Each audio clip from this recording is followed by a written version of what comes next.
everybody. Welcome back to From the Other Sideline. We are here ahead of yet another big game between a pair of undefeated Big 12 teams, a top 15 matchup for TCU as they welcome in Oklahoma State, fresh off of their probably far more adventurous win than they expected over Texas Tech in Stillwater. This is the game that puts you in the pole position for the Big 12 title game. And so in order to get the insider information from the other sideline, I am turning to my good friend, one of my favorite people in the industry and an all-around good guy, Phillip Slavin. Phillip, from the Ten12 Network, kind of the CEO, the head cheese, the big dog, whatever you want to call it, has given a ton of people their start or opportunity in podcasting and other things. And so it's our privilege and honor to have him join us today to talk about this huge game in the conference. Phillip, how are you doing today?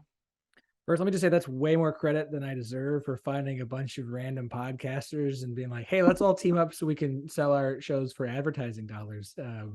CEO just sounds so unnecessarily formal for I still haven't found the right word. Like I tried to use community because it sounds like a great buzzword, more just like a smattering together of Big 12 podcasters. Yeah. But no, nobody in their right mind saw this game on the schedule before the season and thought this is going to be one of the biggest games in the Big 12 this season. Because I mean, for Oklahoma State fans, myself included, when you looked at the schedule coming into the year, you're like, okay, well, there's this big stretch of Texas and at Kansas State, and you've got a road game at TCU beforehand, so that could just be kind of just that's a 3-game stretch. It's kind of tough. A little bit later on, you got Iowa State and Oklahoma, but now you look at this 4-game stretch for OSU, and this is the season. This 4-week stretch will decide what Oklahoma State's season is. Now, obviously, Bedlam is later on. That has a huge impact on how you view the season's outcome, because it's always Bedlam. It's always going to be Oklahoma. It's always going to be rivalry. It doesn't matter how Oklahoma is trash. It doesn't matter. I don't care. They could be 0-6 right now. Like Bedlam is mental torture. So I stand by. I will not pick Oklahoma State to win that game ahead of time.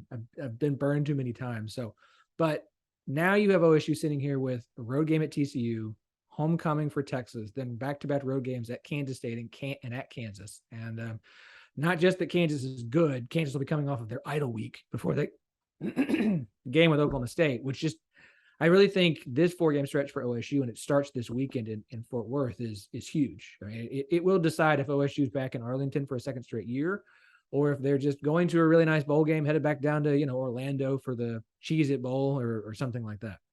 Yeah, I mean, I think you're absolutely right. Just on all accounts. I mean, Oklahoma State played in a title game, famously came up a couple inches short of winning the Big 12 title game. Sorry, I hate to do that to you. And then everybody, Oklahoma State has to perennially be one of the most taken for granted teams in the conference since Mike Gundy came around. I mean, they're averaging close to 10 wins a season. They're always on the cusp of things, but I think it has been that Bedlam game and the inability to consistently get over the hump in that game that's kind of given them the national perception of a really nice program, but not an elite program, despite the fact that all their bona fides say pretty elite program historically. And now you have the longest tenured coach in the conference and one of the most well-known coaches in all of college football kind of pulling the strings. And it feels like at some point, Mike Gundy is not going to be there anymore. And so capitalizing on the opportunities that you have while you have them, especially with the veteran quarterback who's been playing pretty well, it does feel like this should be the year with how wide open the Big 12 is also. OSU and Mike Gundy haven't been the shiny new thing for quite a while, since 2011, right? And so that matters. You get new coaches who come in and do things that were unexpected. Matt Campbell at Iowa State, he's not a good coach. What Dave Aranda had done at Baylor, the list continues. And so we always are more impressed by what's new, what's exciting, what's in right now. And Gundy, consistency is not cool. Consistency is like, great, congratulations. But it does feel like OSU has been treated like, yes, you're good, but there's a cap on how good you're going to be. And look, there's some validity to that. Oklahoma State's 2 best seasons, 2011, you had the best offense in the country. 2021, you had arguably the 3rd best defense in the country. And so it's taken that kind of an outlier situation to get to a point where you're either winning a Big 12 title or, as you said, mere inches away from doing so. And so outside of that, you've had great seasons.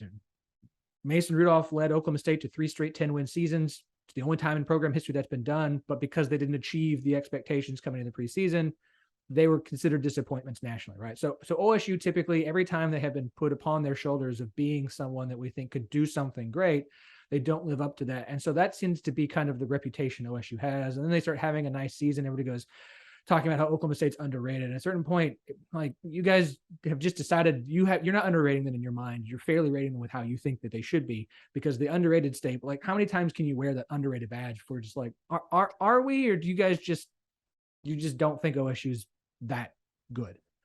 All of that aside, look, man, this season could be big. It really could. Like I said, next 4 games are going to be a big deal. You're sitting here at 5-0, and history has shown us when Oklahoma State has started 5-0, they have good years. Obviously, 2011, 2021. I think the worst season as a 5-0 start, I'm going to pull my notes up because I've been tracking this because I'm weird. The Notes app is the greatest thing in the world. Let me just tell you. Like, the worst 5-0 start season would be 2008, and they finished 9-4. Other than that, it's 10-3, 11-2, 12-1, 12-2. Like, they've been really, really good seasons when you get to this point. Now, one of the things with all those seasons is they started at least 6-0, and that's a big deal here. So this feels like, I'm going to be honest, is OSU being somewhat underrated with the way they have started with 5-0? Yes. Do a lot of the numbers and metrics that do not take preseason ratings into account view Oklahoma State well? No. And that as for me is what my big concern for Oklahoma State, and just how good this season can be. This definitely feels like for OSU, we talk about all the time with the Big 12, the teams that make it to Arlington are the teams that do the best in close and 1-score games. Every year, if you go back and track who had the best record in 1-score games, those teams are typically the teams who are making it to Arlington. Oklahoma every year versus who had the best 1-score game record, Iowa State, Baylor, TCU, Texas. Every year, that seems to be kind of what happens. It's not Oklahoma versus a team that was blowing everybody out. It was who had to play 6 1-score games and won 5 of those 6. And you look at Kansas State, they're doing very well in that fact. You look at Oklahoma State, they haven't had to deal with it quite as much. You look at TCU, they're doing that very well. And so this, to me, is the test for OSU. And like I said, these next 4 games, these all feel like they're going to come down to 1-score games. And if OSU can come out of them 3-1, I think they're set for another historic season with a return to Arlington. I do. If it's 2-2, maybe because the Big 12 is so wide open, I do feel like the two lost teams could potentially get there, and then it just comes down to tiebreakers. If they go 1-3, again, Cheez-It Bowl's a ton of fun. Nothing like watching your winning head coach get dumped with a cooler full of Cheez-Its, but that's just what's gonna kind of end up being. Yeah, I mean, I think it's so interesting this year because, you know, TCU's benefited a lot from injury. I hate to use the word luck, but, you know, in Oklahoma, like, TCU was well in control of that game when Dylan Gabriel went out. Kansas losing Jalen Daniels obviously is a game changer, but like Jason Bean played lights out in that game. But you still say that these are not the people they wanted on the field that TCU's had to face. And so, but when you look at some of the other schools across the conference as well, Texas with Quinn Ewers right now kind of looks like potentially the best team in the conference. You know, they've always had the talent. They actually look competently coached. Baylor, the preseason favorite, they stayed pretty healthy, but you can tell that there are some holes in that team. It's not a complete team. Oklahoma State, like you mentioned, they keep winning. They've got the veteran quarterback. They've got the veteran coach. They've got a lot of guys that have been there, but you don't watch that team play and think, yeah, this is a world beater. TCU is the same way. 5-0. They've got back-to-back wins against ranked opponents. We know Oklahoma's garbage now, but I'm still counting it as a ranked win. You know, they went on the road in Lawrence with game day there, and the entire college football world rooting for Kansas, and pulled out a really dramatic win. But it's still a team that you don't say, oh yeah, this is a Big 12 title contender. You still go, this is I'll see how I feel about them next week, probably for 12 weeks. Which kind of brings me to my point, is that people make the lazy comparison of TCU and Baylor as schools, as programs, as athletic programs. But to me, it's always kind of been TCU and Oklahoma State tend to mirror each other a little bit more. You had the long tenured head coaches, obviously, until this year. You've had programs that have had success at the national level, but still don't necessarily get that national respect. And they always are just kind of in the mix, and it's more unusual for them not to be. When you look at this matchup going into it, do you see a lot of those similarities between Oklahoma State and TCU, and just kind of how those programs have operated for the last decade and a half? Yeah, obviously there are a lot of similarities. You pointed to the biggest one of just longest tenured head coaches. Now, I think where that kind of ends with Gundy and Patterson, because I think one head coach has shown an ability to adjust to continue to maintain success, and one failed to do so as times change. And look, times have changed drastically from when both Gary and Mike took over their programs to now. I mean, we're talking 18, 19, 20 years. I mean, they're not even playing the same styles of football anymore. Football's football, but at the end of the day, there's so many other things that matter. But I mean, I don't know if it's two programs that I think mirror each other from there. Like TCU has been the third best recruiting program in the Big 12. As I keep saying, it's nice to see someone actually utilizing that talent on the field. It must feel good for TCU fans to say, hey, all those talented players we got are actually, Doing like things. they're supposed to. Yeah.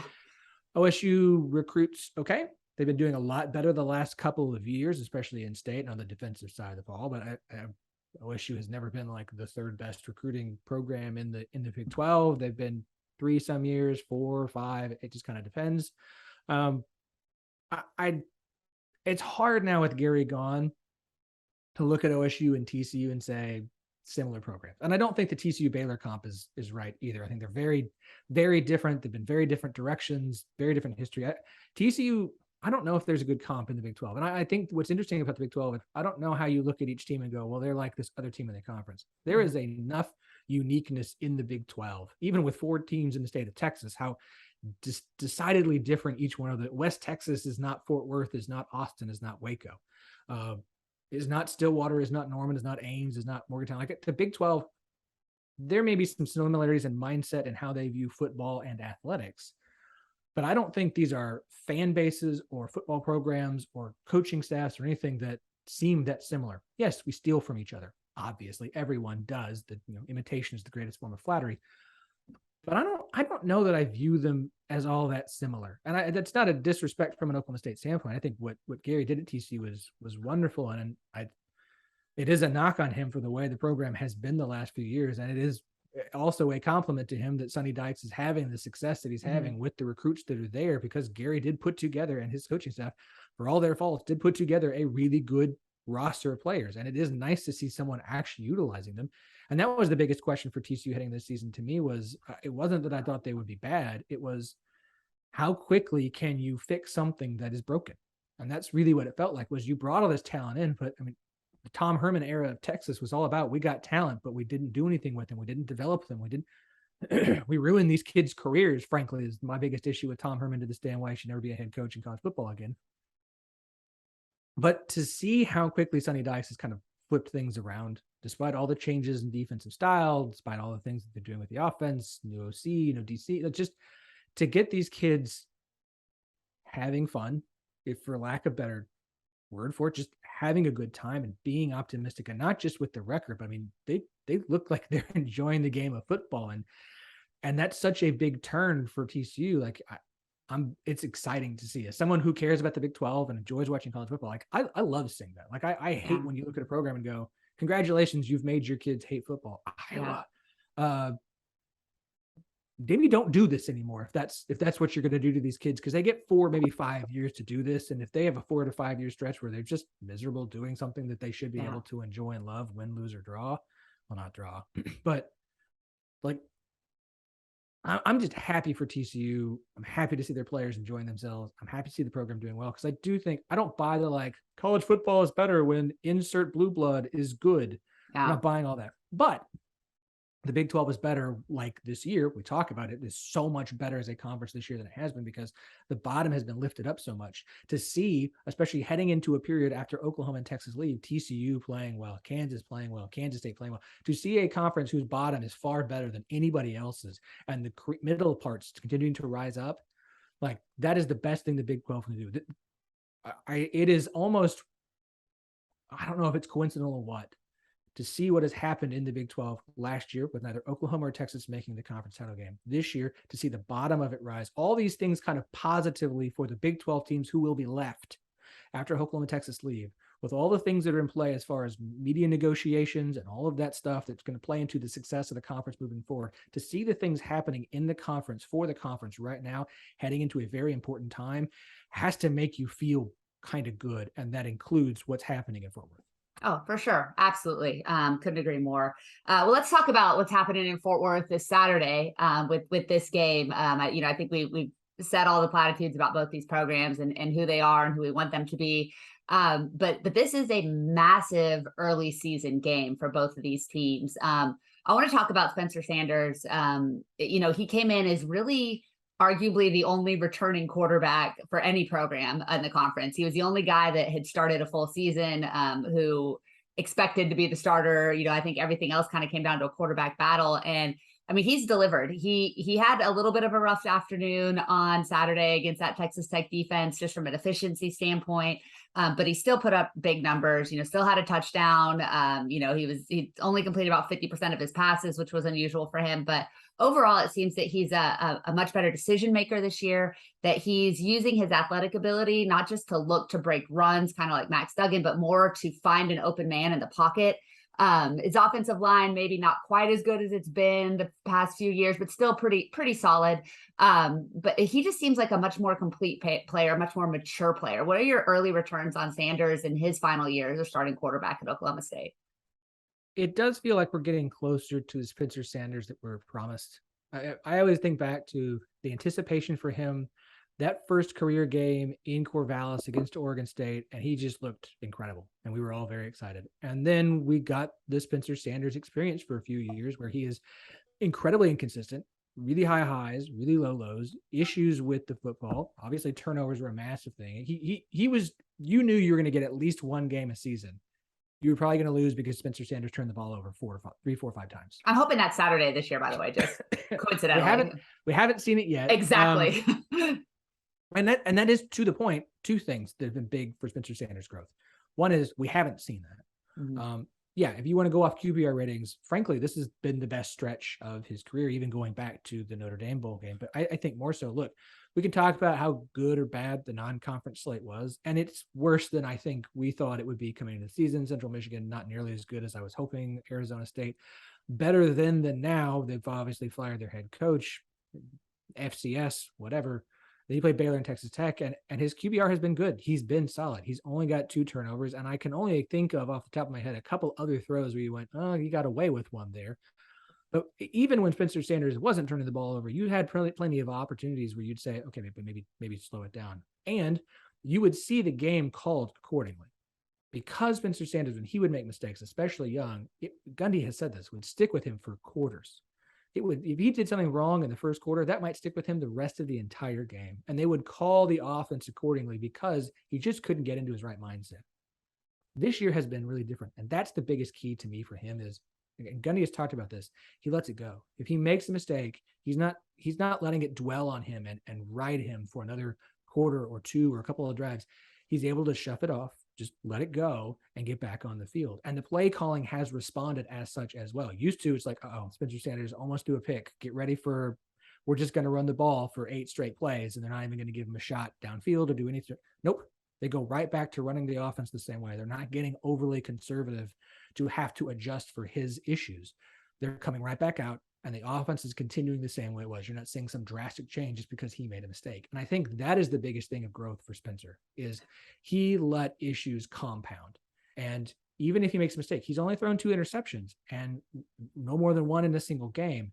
And that is massive progress. To see the offense be able to be consistent and to see him be able to shake off mistakes. And he's not going to be perfect. He's going to have games like against Texas Tech. The Arizona State game was okay. And he's never going to be the most amazing passer. He's just not. He's going to have great games. He's going to have good games. He's going to have okay games. The other big thing for him is he is using his legs better than he ever has. He's understanding when is a good time to run, when is it not. He's getting rid of the ball. He's sliding. He's getting out of bounds. Like, he's doing all these things he didn't used to do. And it's taken him a long time to grow to this point, but this is by far the most mature. And I think that is the key word here. This is the most mature Spencer Sanders we've ever seen. And with that has come a reduction in the mistakes that we are used to from Spencer Sanders. Well, what really stood out to me, and I know a lot of people gave credit to the kick return to start the second half, but that Baylor game, Spencer Sanders won that game for Oklahoma State, not just with his play, but just the way that he commanded the offense, his leadership, his ability to make a big play when Oklahoma State needed it. And that's, I think, been the biggest thing from an outsider perspective is when you needed a big moment, you didn't feel like you could count on Spencer Sanders to deliver it. Now he's that quarterback when you need that big play. I think, he had that big third down conversion against Texas Tech in a big spot with his legs where he ran for a big conversion. And it's kind of like he's one of those guys now that you want the ball in his hands on that big third and long or third and medium, because you trust that he's going to not just make the right decision, he's going to make a play. And from an outsider perspective, like that's the scary thing. I was watching that Baylor game. I went, oh no, like he figured it out this year. Like you could tell he was just a different guy. So still, like I said, hoping that he has one of those Spencer Sanders games in it Saturday, but but ultimately, like, it's really great to see a kid who has really been through it. I think, from the fan base and everybody else, that Willie or won't he is here, isn't he the guy to put together the kind of season that you said, like, kind of delivered on the promise. I think he's been so gifted with so many elite weapons through the years. And so to not take advantage of that was a little bit frustrating, I'd imagine, from a fan perspective. This year, it doesn't seem like you have the big names, the hyper speed guys, but the wide receiving core as a whole is pretty solid. Bryson Green was his favorite target on Saturday. What can you tell us about some of the receivers that the TCU is going to have to match up against? No, there's no Tylan Wallace. There's no Justin Blackman. There's no insert irritating, fantastic, going to drive you nuts as an opposing fan base wide receiver at Oklahoma State this season. There's nothing of that level. At least it has not developed into that level. I'm not saying there's nobody on this roster who will be that good, but they're not there yet. Now, as good as they have been, I think what's most interesting for Oklahoma State is, and Bryson Green has been awesome. This is still a young wide receiver core, and they were super young last year. It's why Tay Martin was the go-to. He was the most experienced wide receiver, and he was the one that Spencer relied on the most. But this feels like probably the deepest receiver core Oklahoma State has had, top to bottom. Now, bottom especially, like they always have a guy you know, and then they usually have a couple of it that you really rely on, and then we just kind of see how everybody else does. Bryson Green has been reliable. Brendan Presley has been reliable. John Paul Richardson has been reliable. Braden Johnson has been reliable. And outside of that, we aren't even talking about Jaden Bray, who's been injured and hasn't played. I mean, he finally played against Texas Tech, but you could tell he's still trying to get adjusting after having not played yet this season. And I think Jaden Bray is the best receiver on this unit. Like, I think he is the next standout stud star for Oklahoma State. He had some plays last year. I always think back to when I went to media days. What was that? 2019. And somebody asked a question to Mike Gundy about Tylan Wallace. Like, when did they know? And they said that they had put him out there on a few plays a game as a true freshman. And even in a few games, he would make a play a game that just made them go, oh, wow. And so when he came in, it was great. That's Jaden Bray to me. He made some plays last year as a true freshman where you just kind of, oh, this guy's going to be good. And we haven't been able to see him yet. Maybe he won't be 100% against TCU, but when he gets to 100%, I think he becomes the guy who's going to be making plays on a regular basis, just make you go, oh, man.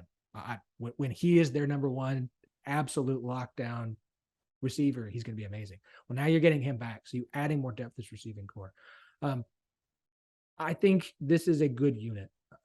Again, there's not an absolute standout, but I can just name off 5 guys, and I think that's at least how deep they are. We can talk about Rashad Owens, even though he's playing cowboy back now as opposed to receiver. I think this is the deepest their wide receiving core has been, and so there may not be you don't know who's going to go off. But we haven't really had we're not used to an OSU receiving core. You're like, I don't know who the guy's going to be, but somebody's going to step up and do it. But that's what they've been doing each week. On the other hand, in addition to having some elite wide receiver, Oklahoma State always seems to have some ridiculous running back who runs for 350 yards against TCU. Dominic Richardson's kind of getting his chance to be the lead guy this season. He's, I think 20 yards away from eclipsing his career total from last year this season, but maybe not necessarily been the dominating back that we've seen out of the Cowboys. How much of that do you think is him just adjusting to being the lead role? Is it offensive line blocking issues? Is it just they haven't really needed him to be that guy? How do you see his development this season? And do you think he can have a big game against TCU that's been a pretty decent run defense for the most part? Look, Dom has been solid, but he is not Jaylen Warren. He is not the guy like you have expected from Oklahoma State.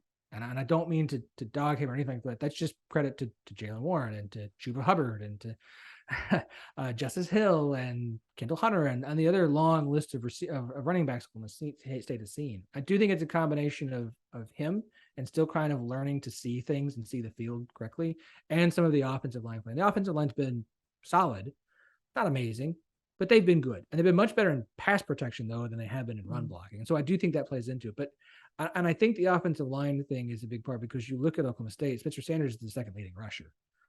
Beyond that, they're young or inexperienced. Ollie Gordon's kind of been the number 2 running back. We've seen Jaden Nixon some.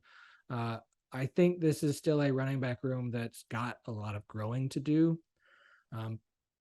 I do think the rushing game, if you want to know the biggest question as far as the Oklahoma State on offense, it is the rushing attack.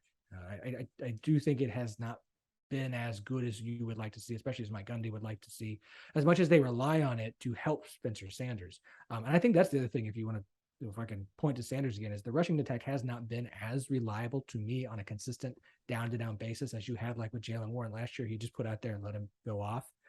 And that's put more pressure on Sanders, and he has been able to rise to the task. So I think on the offense, the run game is OSU's weakness. And it's not a knock on Richardson. It's just, I think all around, they're still trying to figure out some issues there. On the other side of the ball, defensively, Oklahoma State was so good last year, so dangerous, from the pass rush to the secondary. I mean, just NFL talent all over the field. This year, it's still really good, but it does feel a little bit like they're missing Jim Knowles, and obviously they're missing, some of that professional talent that's off to the NFL. Baron Morton, and it's always unfair, I think, to judge an opponent on someone's first start, because you have no tape on the guy, you have no film, and so I'm not going to put all of that on Oklahoma State for the way that Baron Morton just came up and threw the ball all the way around.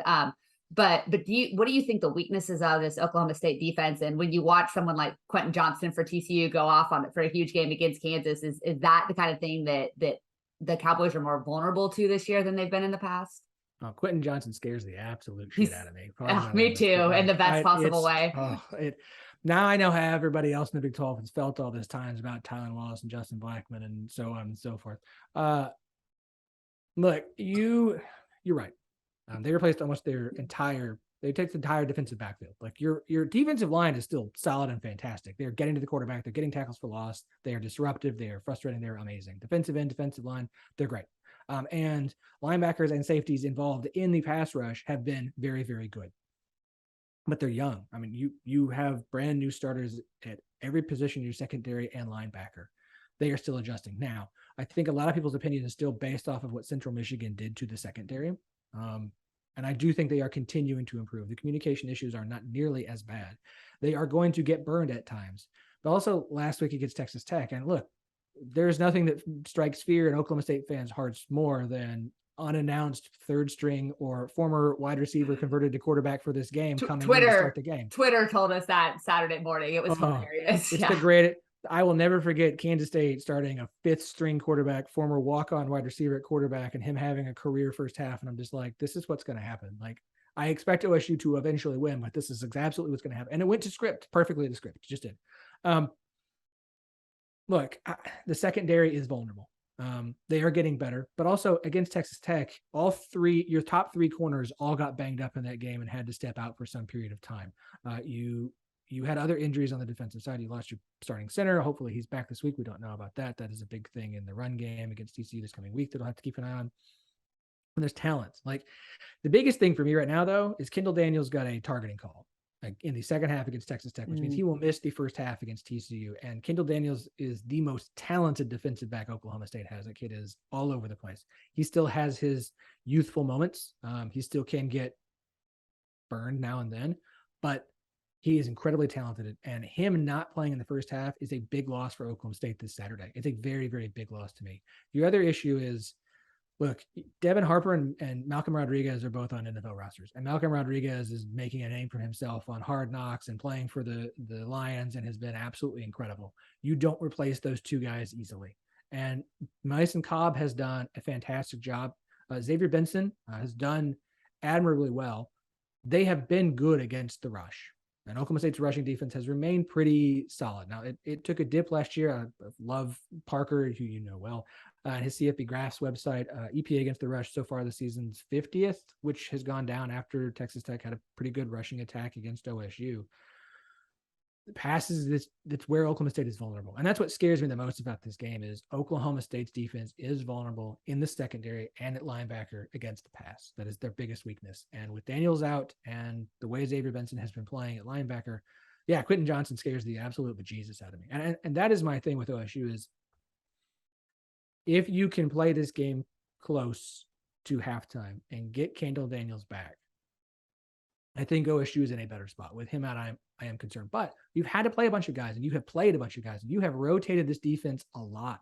They did the same thing with the offensive line on purpose. There's been a very specific strategy knowing that their idle week came in week 4. They had to have it early, and now they have a 9-game stretch of games. So they, especially in non-conference, rotated guys as much as they could to keep them healthy, to get the backups experience, to prepare themselves because this is a younger roster or a little more less experienced roster.